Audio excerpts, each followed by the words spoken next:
Hey everybody, welcome back to In Bed with the Millennial. I'm the Millennial, Javeda Bay, and this is not my bed. I am at my best friend's house. And so this is her bed, and that's all that.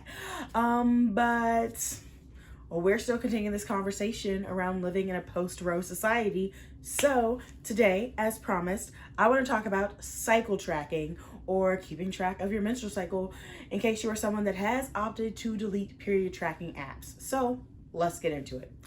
First things first, Javay, what's cycle tracking? Well, cycle tracking is when you track your menstrual cycle, meaning you track your period, you get an idea of when you ovulate, you understand what part of your menstrual phase you are in. That is cycle tracking. And there are a couple different ways to do it.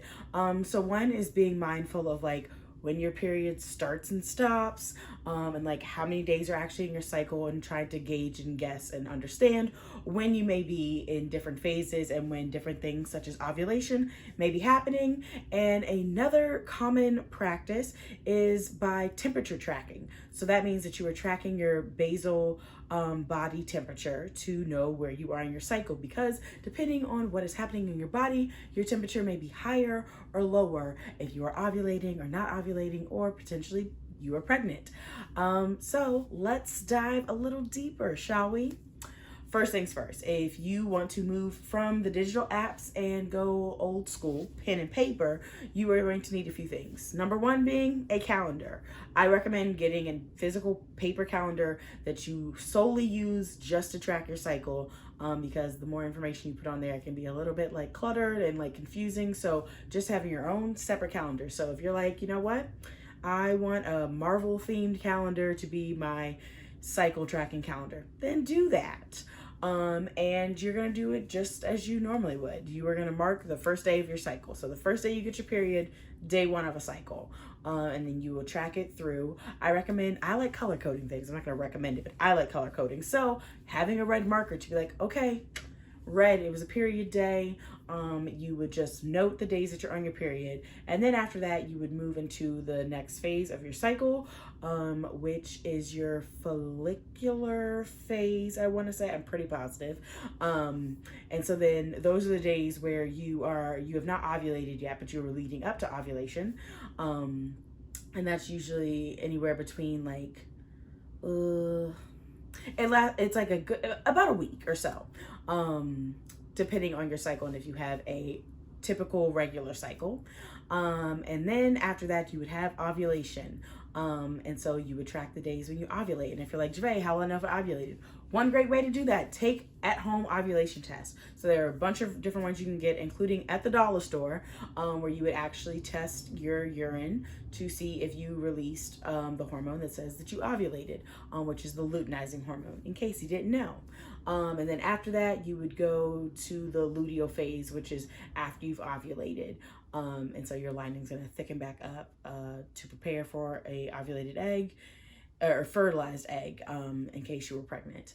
So then you would know the days within your cycle. Typically they say it's like 28 days. It could be up to like 30 days, between 28 and 30 if you have a typical normal cycle. I will add a important like disclaimer, caveat, like asterisk moment here. If you are someone that does not have a regular cycle tracking can get a lot more difficult. So just keep that in mind as you're making this decision. So that is the old school pen and paper way.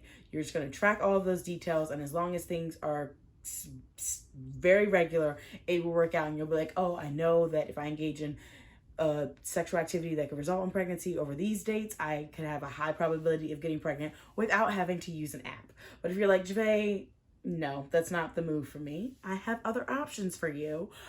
You can track through your basal body temperature. This is going to require some materials as well, mainly a basal body thermometer, which you can get like at Targets, honestly, probably like a baby store, because you know, if you're trying to get pregnant, I don't know. That might not be true. I would guess that you could try a baby store and they might have basal body thermometers. But yeah, so a basal body thermometer, which means that it's going to show an extra digit. So instead of it just being like a 98.7, it would be like 98.72, because you need to see the gradual changes to actually know what's happening within your body.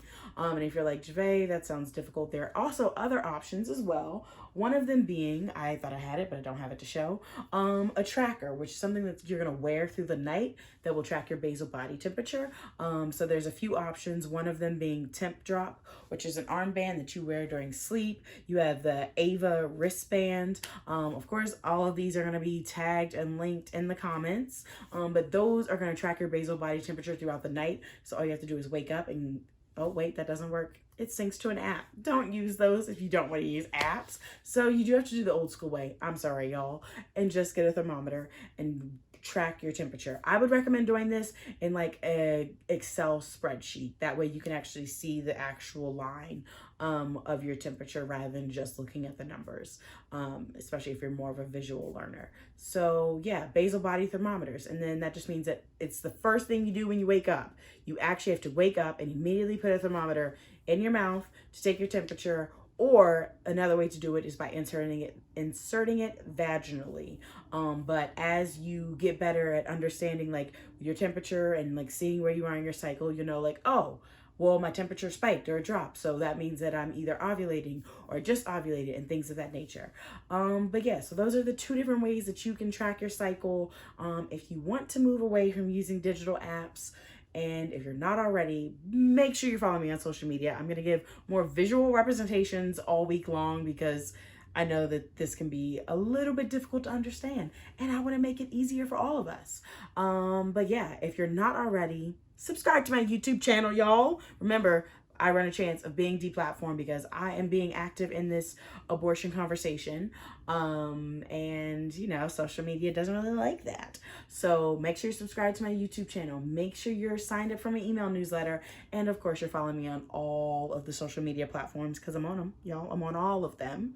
And yeah, make sure you come back next week because we're going to keep this conversation going. And I'm going to give you another alternative on what you can do in this post-Roe society. And we're going to be talking about vasectomies. Yeah, so until then, I'm going to see y'all later. Deuces.